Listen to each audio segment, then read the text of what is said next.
Hi, welcome to Andrea's Kitchen, and thanks for coming in and cooking with me today. Today we're going to be making a really easy hot ham and cheese sub on a pretzel roll. Today it's really hot again today, so I just want to make something nice and easy, and I made some coleslaw earlier.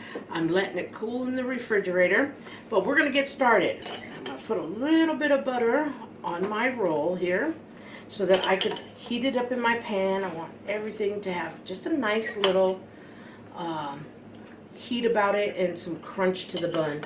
And I'm using a pretzel bun. It's actually a really good pretzel bun. I've used it before and I love the flavor of it. It has just a little bit of salt, which is perfect. And so now I'm going to put a little bit of parmesan right here. And this is going to make my bread nice and crusty, which is what I want. I want a light dinner, and the ham is just the best way to go, you know, with the hot of the ham and the roll together. So I'm just going to go ahead and put that down, and we are going to let it cook for just a few minutes, and it'll be nice and toasty in just a few minutes. I'm going to turn my heat up. So we have these wonderful pretzel buns, and $4 a bag, really a good price where I shop. So it's a very inexpensive lunch or dinner. I have a half a pound of ham, and it's like a cooked ham, and it's real paper thin. I love when the ham is thin because it just goes on the sandwich so much better. It just stacks better. So what I'm going to do is layer my ham in my pan. There's a method to my madness. What I'm trying to do is get the ham about the same size as the bun, because I want everything to melt and be just really enjoyable. Some days I go through periods of time where I want to have lettuce and tomato and all these other things like olives, like real sub sandwiches. Sometimes I go through where I just want a grilled ham and cheese, and then there's times where I want a grilled cheese or a grilled ham and cheese. But today I'm going to be using Manchego and Gruyere, and those are two really wonderful cheeses. So those are not cheeses you use all the time necessarily for grilled cheese. I feel that we go through spurts where we're like, ooh, we want to try this today. A lot of times on my grilled cheese, I prefer standard. I like a couple of pieces of just nice sharp cheddar cheese to go with my grilled ham and cheese sandwiches or my grilled cheese sandwiches. Oh, so yummy. Okay, so the crust is getting nice, starting to come out, and you can see that butter on the bread will just make this pretzel bun just absolutely stand out, and it gives it just a little bit more salt. So I have 1, 2, 3, 4, 5, 6 pieces of ham. Probably going to do 7. You can do your ham a little bit thicker than what I'm doing, but I actually like mine this thin. I think it tastes delicious. So I'm going to put my ham on, and I want it to get hot on both sides. And then what I'm going to do is actually finish with my cheese. So then what we'll do is we'll put mustard and mayo on, and it's going to be this just creamy, nice, warm sandwich. And then, like I said, we're going to get our coleslaw out and have some of that. And that'll be a fantastic dinner when you're 100 degrees outside. Air conditioning or no air conditioning in a kitchen, you are really, really warm. But some days, these kinds of sandwiches I like on hot days. Just want it simple. Don't want to be in the kitchen a million years. Don't feel like making a big dinner. So I want something that's just kind of light and delicious. It's always good to mix up your dinners too. So I went ahead and sliced my cheeses. So they got cute little ridges in them, so they look all nice and fancy and pretty. I was too lazy to shred it, is what I did. I'm like, nope, too hot today. Okay, I want to show you the ham. See how the ham's starting to get a dark coat? What we're going to do is toss this one more time, and then that's when we're going to add the cheese, because all the ham is going to be nice and hot, and it'll melt the cheese along with this nice hot bun. And then what I do is I just cut that and place it on your plate, and we have our coleslaw, and it's a good dinner. And everybody seems to be very satisfied. They're 10 times more satisfied with this than just a standard grilled cheese sandwich or grilled ham and cheese. So this is good. Remember, the layering technique fits the size of my bun. It's going to go right in my sub. That's why I layer it that way. So everything's a really inexpensive meal here.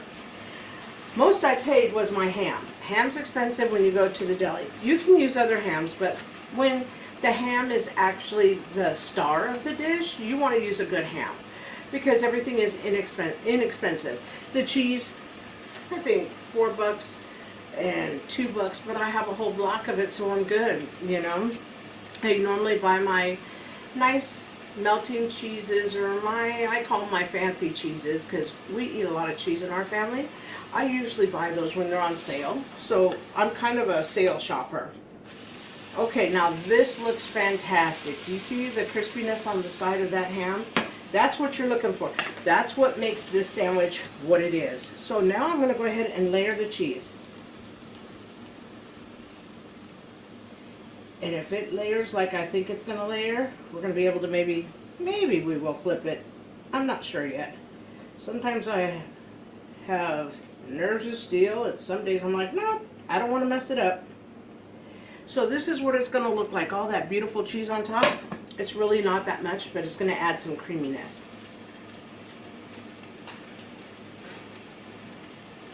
I'm going to go ahead and get our slaw.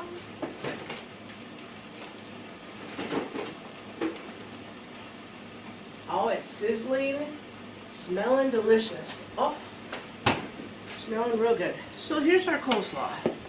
That's what it looks like. I don't want to take my bread off, so I'm checking it, but I want it to be crunchy like that, because I don't want to take it off until my ham is totally melted with cheese, because that's what makes the sandwich. And you know, you pretty much have to sit down and eat the sandwich right away. So one thing about layering your ham this way, you can fit 3 or 4, or if you use your old-time skillet, I could fit all 3 or 4 sandwiches I need to fit in there to make our dinner one night. And like I said, really inexpensive. Oh, it's looking good. Oh my gosh, it's melting beautifully.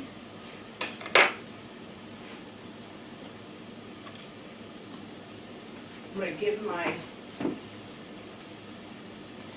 my mustard a little squeeze. I hate when the mustard comes out and it's runny.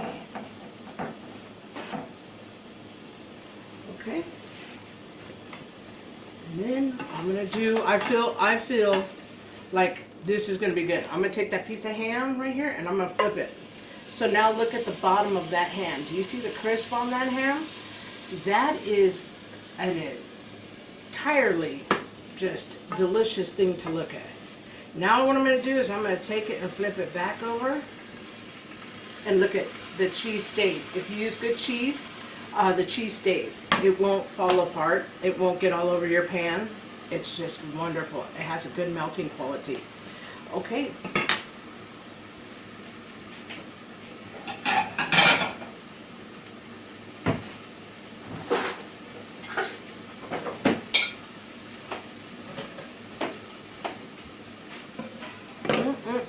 Smells delicious. There's a crunch on that ham. Everybody's going to love it. Turning my pan off. I'm going to go ahead. That's what my bun looks like. Absolutely beautiful. My ham's cooked enough. And what I'm going to do, I'm going to pull my pan out of here so you can see. I'm just going to drop a couple things on the floor here. I want you to be able to see me assemble this sandwich, because this is a really good sandwich. You want a nice coating of mayo mustard, because that's going to make the creaminess of the sandwich as well. Go along with that strong, beautiful cheese. I think it needs just a little bit more mayo. And with the ham being nice and hot, oh boy, it's going to make the mayo and the mustard creamy. So if you're into that, that's going to taste delicious. If you don't like those things, honestly, I go through phases where I just like to eat everything nice and plain. And I just do my bread this way, and I put the cheese on, and oh my gosh, it just tastes delicious. So this is what I'm doing. And wow, look at how it looks on the bun. It's absolutely gorgeous. Put that here. I'm gonna pick up my nice piece of ham. Oh my gosh, it looks great. And then what I'm gonna do is I'm just gonna put it down. Ouch, a little hot. Make sure I have the right side of the bread. So this is what the sandwich looks like. It's not crazy huge fat, like when you put all the toppings on it. It's just a perfect size. But let me tell you, smash it down like that, and we are going to cut it, and it is going to be absolutely delicious. I think you should try this sandwich, especially on a hot day. You are going to be really pleased with it. It's actually so simple. That's the beautiful thing to this sandwich. It's absolutely simple. Sometimes when things are simple, they're just absolutely delicious. So once again, it's an inexpensive dish. It was really fast for me to make. It's going to be a hearty dish. You'll be full. And if you like the content, please like and subscribe. And thank you very much.